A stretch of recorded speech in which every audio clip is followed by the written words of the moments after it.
Renoven, el mayor fabricante de ventanas de aluminio y PVC, presenta Renoven Hogar.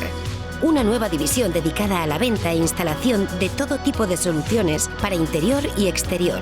Cortinas decorativas, toldos, pérgolas bioclimáticas, suelos técnicos, cortinas de vidrio, domótica. Renoven, soluciones para todo tipo de necesidades.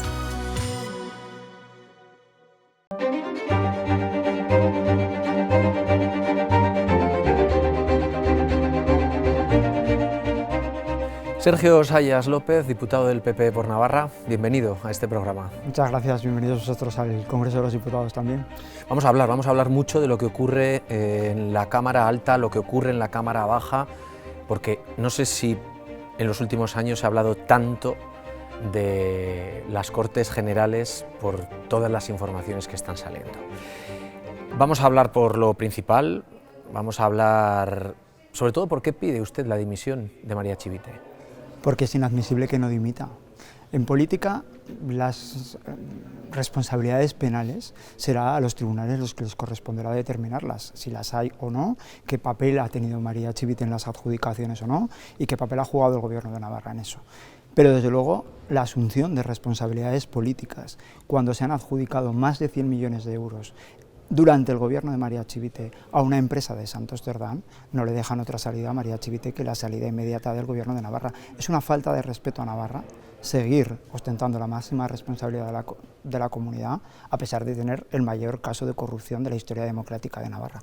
¿Pero usted cree que María Chivite sabía que detrás de Servinavar podría estar presuntamente Santos Cerdán? Si lo sabían y además participaban, tienen que dimitir por corruptos. Si lo sabían y hacían como, oiga, yo no quiero saber esto, oír, ver y callar, tienen que dimitir por tapar lo que sabían. Y si no se enteraban de nada, tienen que dimitir por incompetentes, porque en las administraciones públicas no podemos tener a una gente que no se está enterando de qué está pasando en el principal contrato que ha tenido Navarra en las últimas décadas. Hablamos de más de 100 millones de euros adjudicados a una empresa de Santos Cerdán. Aunque no se enterase de nada, María Chivite tiene que dimitir, y tiene que dimitir porque todas las adjudicaciones, no ha sido solo Velate, también están las viviendas de VPO, está también la ampliación del plazo para la obra del Palacio, se han hecho con procedimientos irregulares que vulneraron la ley de contratos según la Oficina Anticorrupción y que deberían ser nulas de pleno derecho. Oiga, la señora Chivite es la presidenta de ese gobierno, es que tiene que asumir la responsabilidad.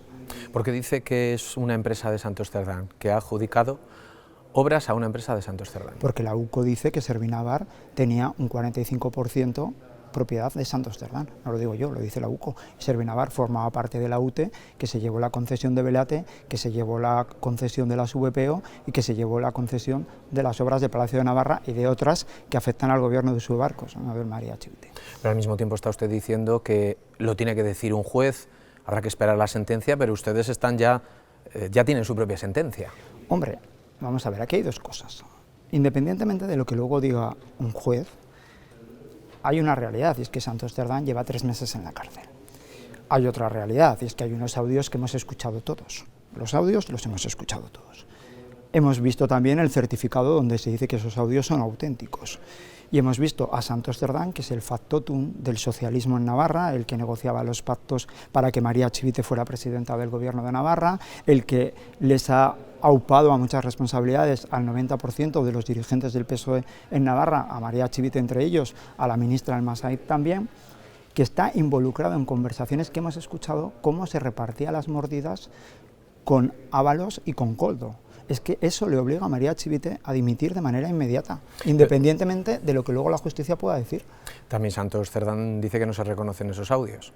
Oiga, es que la justicia ha dicho que esos audios son auténticos, es que todos hemos escuchado la voz de Santos Cerdán, más allá de lo que luego veamos al final, pero a mí lo que me llama la atención es que algunos que se llevaban las manos a la cabeza cuando casos con menos dinero que este y con menos implicaciones políticas han ocurrido en España o en Navarra, ahora no quieran asumir ninguna responsabilidad política, y luego hablan de respeto a lo público, ¿no? No se puede decir que alguien respeta lo público cuando se está faltando al respeto de los navarros, en este caso, al no asumir una responsabilidad en primera persona cuando la situación no te deja otra salida.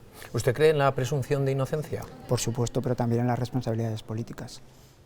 ¿Y la presunción de inocencia en este caso dónde queda? Es que la presunción de inocencia tiene que ver con las cuestiones penales.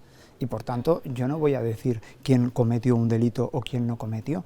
Lo que sí le puedo decir es que María Chivite ha presidido un gobierno en el que han pasado varias cosas. Por ejemplo, que el presidente de una mesa de contratación, que debería haber llevado 3 años jubilado, presidió la mesa porque no lo jubilaron por una enmienda que puso el gobierno de María Chivite en los presupuestos, que ese presidente cambió la valoración técnica, la empresa que iba ganando y que casualmente adjudicaron la obra a la empresa de Santos Cerdán. Eso yo no sé si será un delito o no lo será.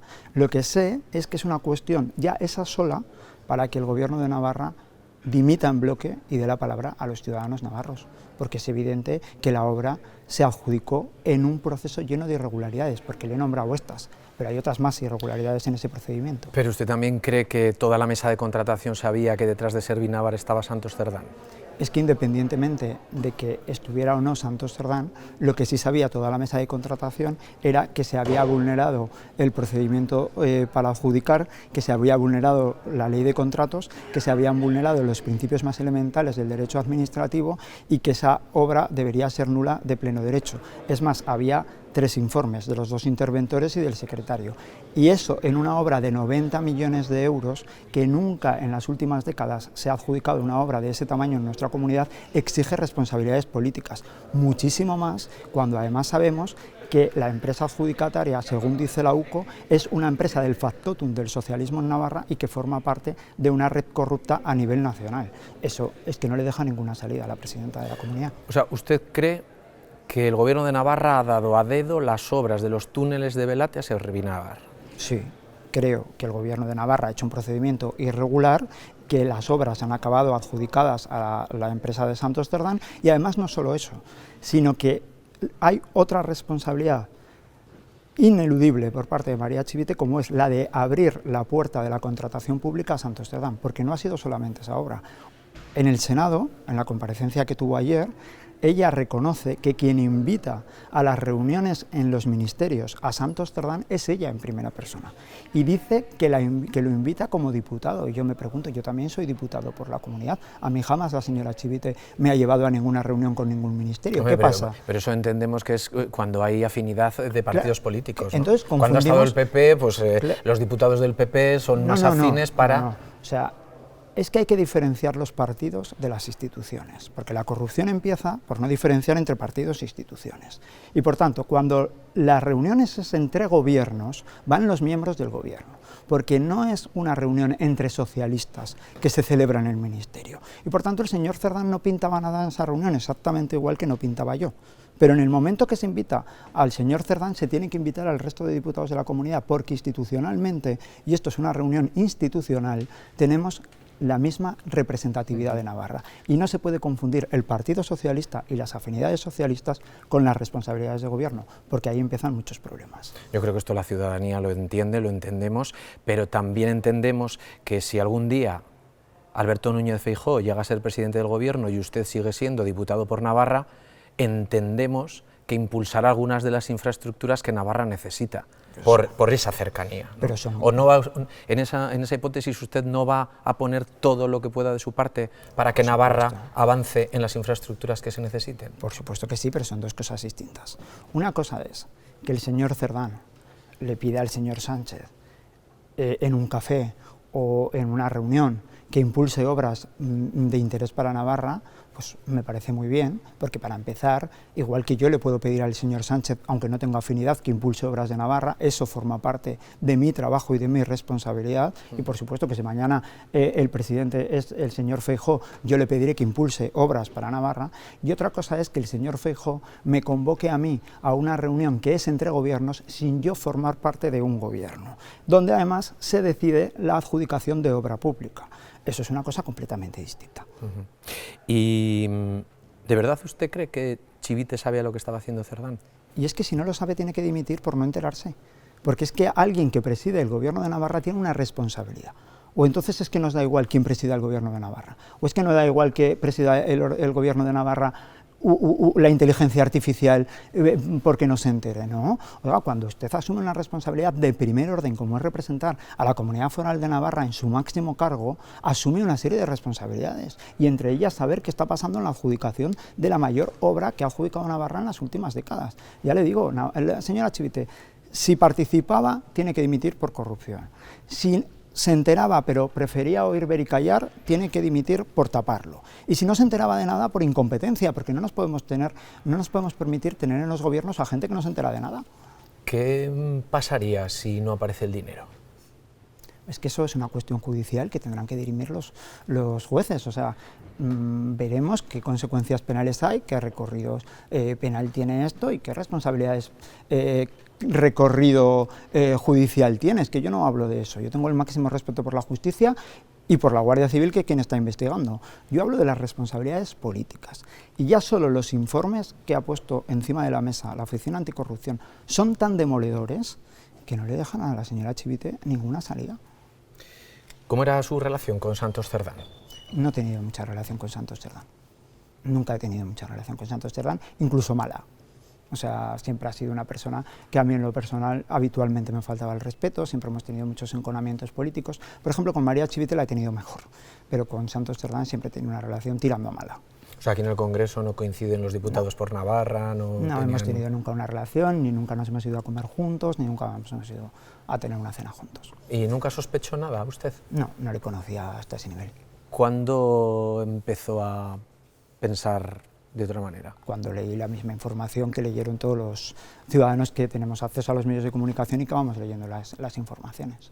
Al principio con incredulidad, como todos, y luego pues, con mucho rechazo, porque obviamente eso estaba empezando en Navarra, estaba manchando el nombre de una comunidad como es Navarra, que no se merece que el socialismo haya manchado su nombre. Decía la señora Chivite que, haciéndola comparecer en el Senado, manchamos el nombre de Navarra. No, oiga, lo que ha manchado el nombre de Navarra es la corrupción socialista, que por cierto, de 3 gobiernos que llevamos socialistas en la comunidad, los 3 han acabado inmersos en un caso de corrupción.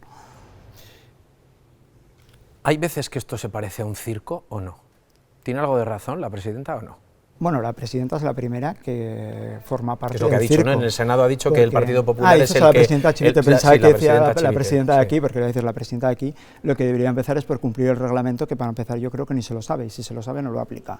Y la señora Chivite, yo creo que el circo es el que ella está montando, ¿no? Entre, en primer lugar, esa rueda de prensa lacrimógena en lugar de dar explicaciones a los ciudadanos navarros, que era lo mínimo exigible. La segunda, venir hoy con la actitud soberbia con la que ha venido al Senado para no haber dado ni una sola explicación. Y la tercera, yo recuerdo muy bien, porque por supuesto estoy al día de todo lo que pasa en Navarra, todas las ruedas de prensa de María Chivite previas a que conociéramos el informe de la UCO y de Alzorriz y de todo ese Partido Socialista, en el que hablaban de bulos, hablaban de mentiras, nos trataban de arrinconar a los periodistas que publicaban esa información, a los políticos que la criticábamos como partes de una campaña orquestada.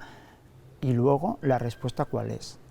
La no asunción de responsabilidades, cuando hemos leído un informe de la UCO que es demoledor, unos informes de la Oficina Anticorrupción que son insostenibles para cualquiera que está en el gobierno. ¿Por qué les gustan a ustedes las comisiones de investigación y por qué no dejamos a la justicia que haga su trabajo? Bueno, es que son cosas completamente distintas. La justicia tiene que investigar los hechos desde el punto de vista penal y el Congreso, el Senado, las comisiones parlamentarias desde el punto de vista político. Si a mí me preguntas si yo confío algo en las comisiones de investigación, no confío nada. Pero participan todos. Y si me pregunta, ¿vale? Porque bueno, en el momento que se hace una comisión de investigación hay que participar.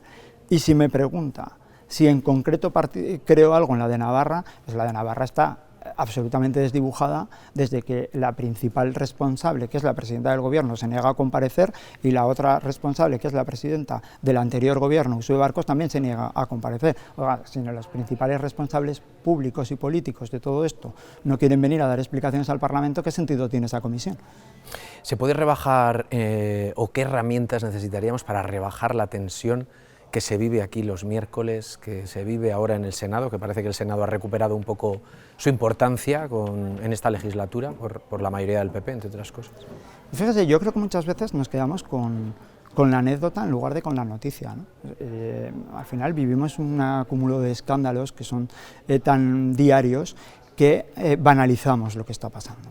Yo creo que y muchas veces se pone el foco, han discutido o han gritado en el Congreso, ya, pero eso es anecdótico. No digo que sea bueno, no creo que sea ejemplar, y creo que como institución tenemos la obligación de estar por encima, porque estamos representando a los españoles y no se merecen espectáculos que a veces ofrecemos, pero igual que digo eso, lo mollar no es esto. Lo mollar es que hoy tenemos un gobierno saltándose la ley, que tenemos un gobierno que ha pactado concesiones inconstitucionales con los separatistas, que tenemos a la mujer del presidente imputada por 5 delitos, que tenemos al hermano del presidente imputado, que tenemos a un ministro del gobierno de Sánchez procesado, que tenemos al secretario de organización del Partido Socialista con Sánchez en la cárcel. Oiga, esto en cualquier democracia seria del mundo obliga a que el gobierno se vaya en bloque. Y lo que tenemos en España empieza a ser otra cosa más parecida al totalitarismo y a la no asunción de responsabilidades que a una democracia de calidad. Pero si eso todo fuera acompañado de un respeto institucional, porque a veces aquí les hemos visto a todos ustedes, de todos los partidos, en situaciones que parece esto un poco más, parece más un patio de colegio que a un hemiciclo del Congreso. Pues sí, que yo le acabo de decir que aquí a veces hemos vivido situaciones que hubiera sido mejor ahorrárnoslas. O sea, que la ciudadanía también tiene que entender que si hay respeto, las cosas también se pueden tomar un poco más en serio por parte de todos, ¿no? Estoy de acuerdo. Porque parece como que se está trasladando también a la ciudadanía esa tensión, que no sé si luego en el día a día. Yo estoy de acuerdo con eso, y le digo, todos tenemos responsabilidad de lo que pasa en este hemiciclo, pero no todos tenemos la misma responsabilidad. O sea, cuando alguien es gobierno tiene un plus de responsabilidad, para empezar porque representa a todos los españoles. En segundo lugar, aquí hemos visto a una presidenta que no quiere tramitar leyes porque sabe que las pierde, que no quiere tramitar leyes porque vienen con una mayoría del Senado, que no quiere aplicar el reglamento. Aquí hemos visto poner los pinganillos antes de que se incorporaran al reglamento, por ejemplo. Eso lo hemos vivido en esta Cámara. Y eso es ilegal porque es arreglamentario. Y entonces nosotros nos quejamos y todos son iguales, empate. Oiga, no, nosotros lo que estamos exigiendo es el cumplimiento de la ley. Habrá que pedir responsabilidades a quien no está cumpliendo la ley. Porque no es lo mismo protestar que incumplir. Y lo que se busca es empatar. Oye, yo me niego a empatar. Y dicho esto, yo asumo la responsabilidad que todos tenemos porque el debate aquí sea cívico, sea constructivo y sea educado, que es lo mínimo exigible. Últimamente, cuando hablo con políticos, con políticas, me gusta recordar la importancia de la res pública, es decir, cuál es el objetivo, cuál debería ser el trabajo de nuestros representantes allá donde hemos votado, ¿no? ¿Se pierde la perspectiva?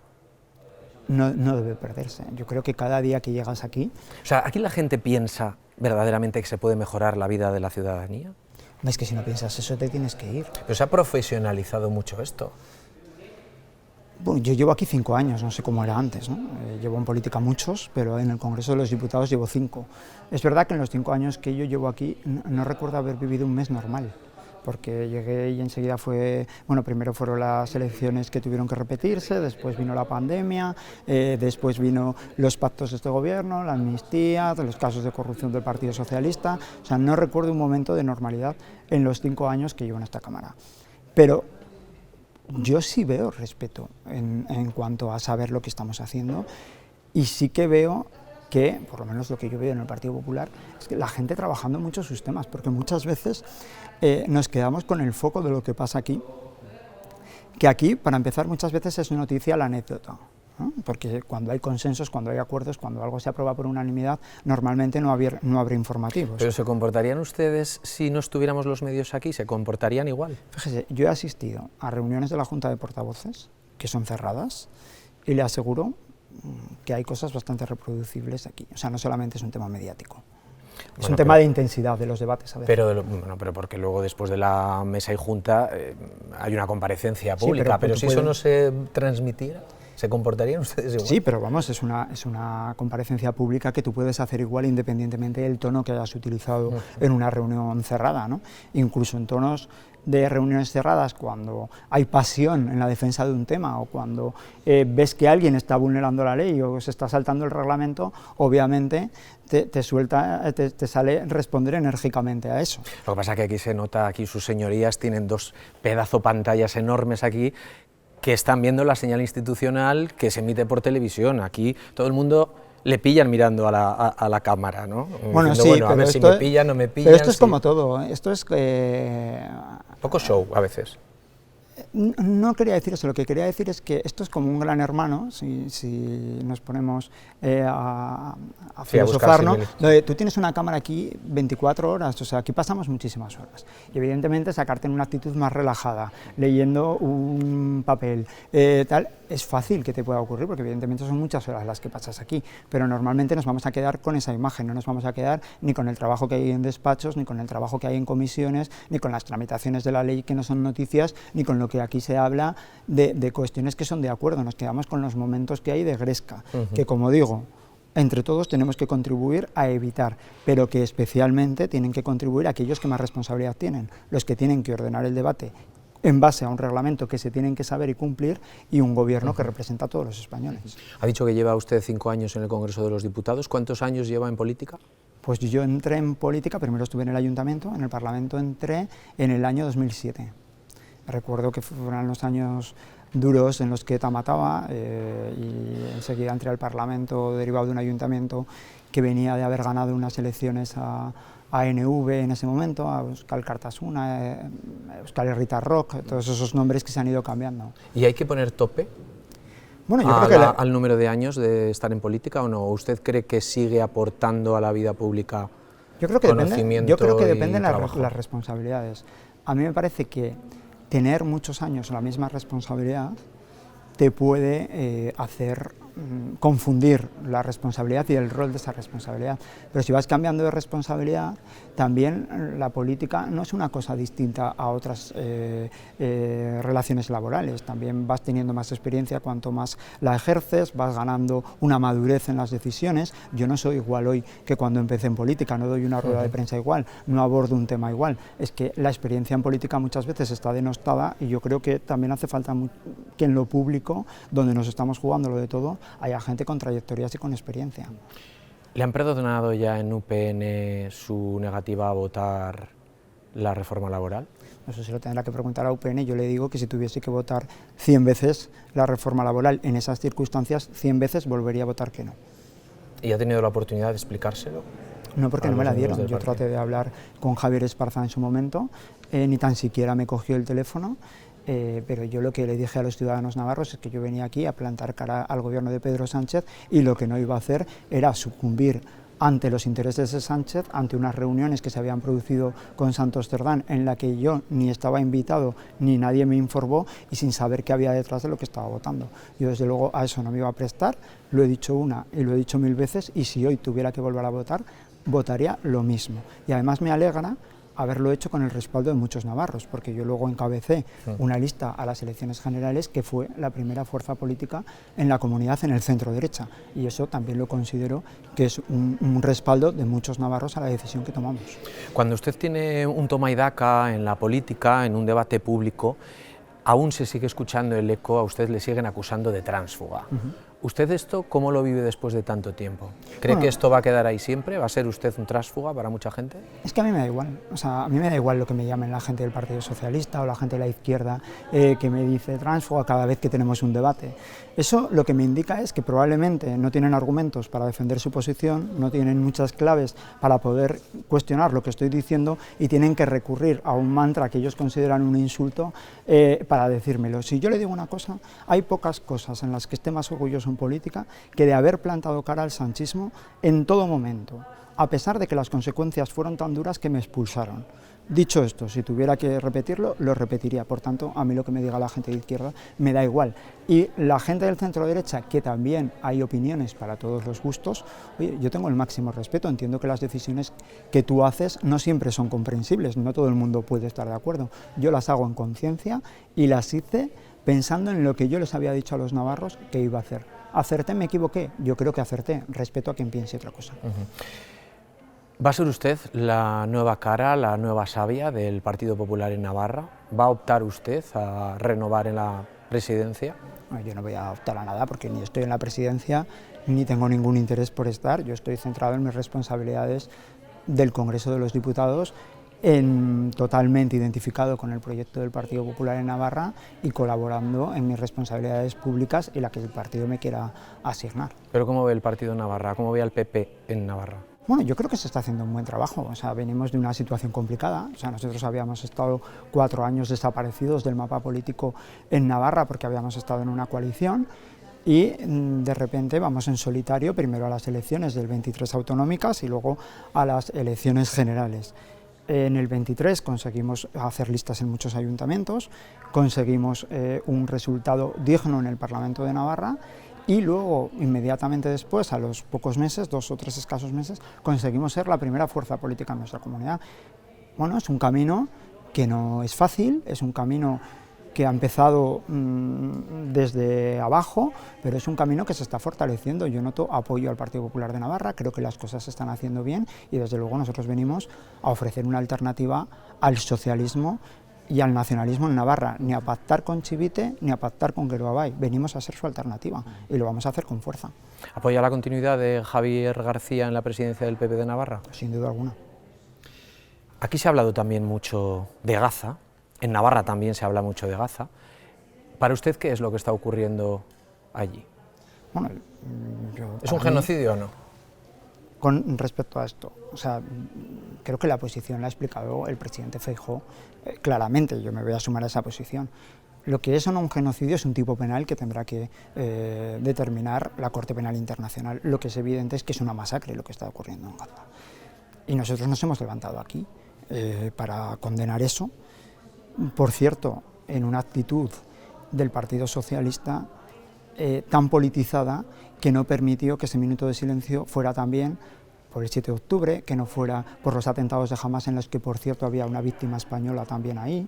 Y yo creo que cuando condenamos lo que está pasando ahí, por supuesto tenemos que condenar lo que está haciendo el gobierno de Israel a la población civil, pero también tenemos que condenar lo que está haciendo un grupo terrorista como Hamás, lo que ha hecho con Palestina un grupo terrorista como Hamás y sacar a Hamás de cualquier ámbito del juego político. Y yo eso no se lo estoy oyendo a la izquierda.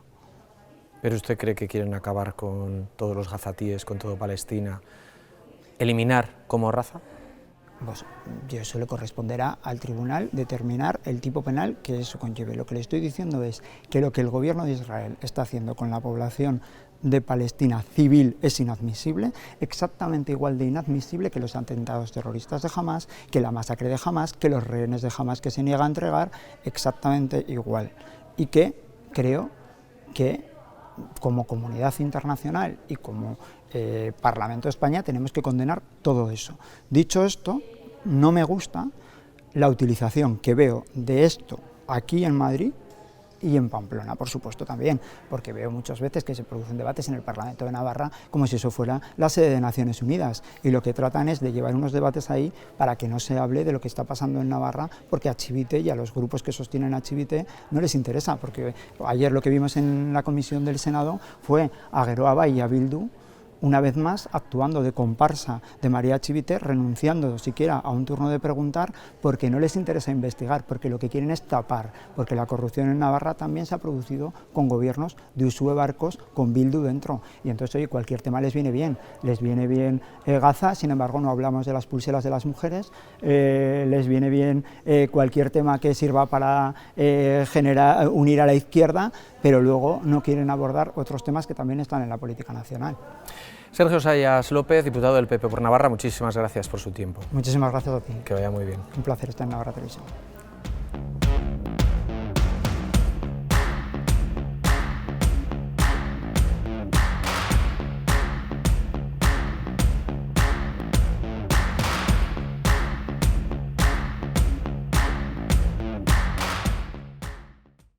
Renoven, el mayor fabricante de ventanas de aluminio y PVC, presenta Renoven Hogar.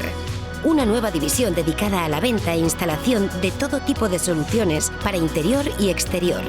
Cortinas decorativas, toldos, pérgolas bioclimáticas, suelos técnicos, cortinas de vidrio, domótica. Renoven, soluciones para todo tipo de necesidades.